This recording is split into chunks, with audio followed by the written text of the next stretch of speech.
Ike Mgbanwe si n'eluigwe bịa. Ike si n'eluigwe bịa. Nduru eluigwe si n'eluigwe bịa. Ike si n'eluigwe bịa. Amadi power si n'eluigwe bịa.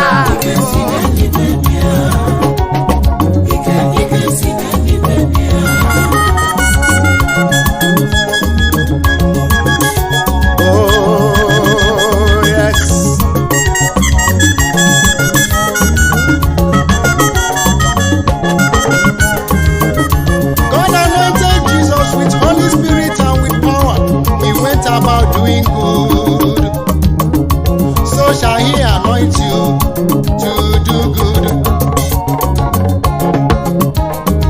Surely goodness and mercy shall follow you all the days of your life.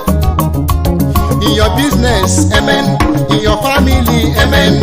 In your promotion, amen. So shall it be with you. Amen. Ike si n'eluigwe bịa. Anointing power flow from above. Si n'eluigwe bịa. Agbawe regere gala. Agụwa aghọtaghị na ọ ga-ana. Agakata iru agawa azụwo. Ha niile ga-abụ ihe gara aga. Ike Mgbanwe ike si n'eluigwe bịa.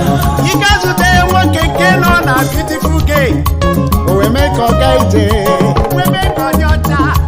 Ike zute ya na oge ọ nọ na Shilo. O wee mee ka ọ mụọ Samuel. That's right. Ike ji ebe ekpere bịa dakwasị nzukọ gị. Ka anyị nwee ndị amụma n'ime nzukọ gị. Ka anyị niile wee so nire ike mmụọ nsọ bịa.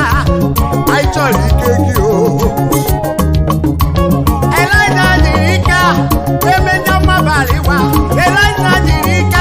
Onye nwụrụ anwụ edide ọtọ. Atọrọ m ike gị ike aja ekwu okwu. Atọrọ m ike gị ike aja ekwu amụma. Atọrọ m ike gị ka m wee bie ndụ dị asọ. Chi iyi ọzọ nye ka nwoke a chọrọ ike gị. Chukwu ka m afọ nwoke a chọrọ ike gị. Injinia Mekete nwanne ọ chọrọ amamihe. Iji nọsele ọzọ nwayọ chọrọ ike gị. Ike aja ekwu okwu. Ọ chọrọ ike gị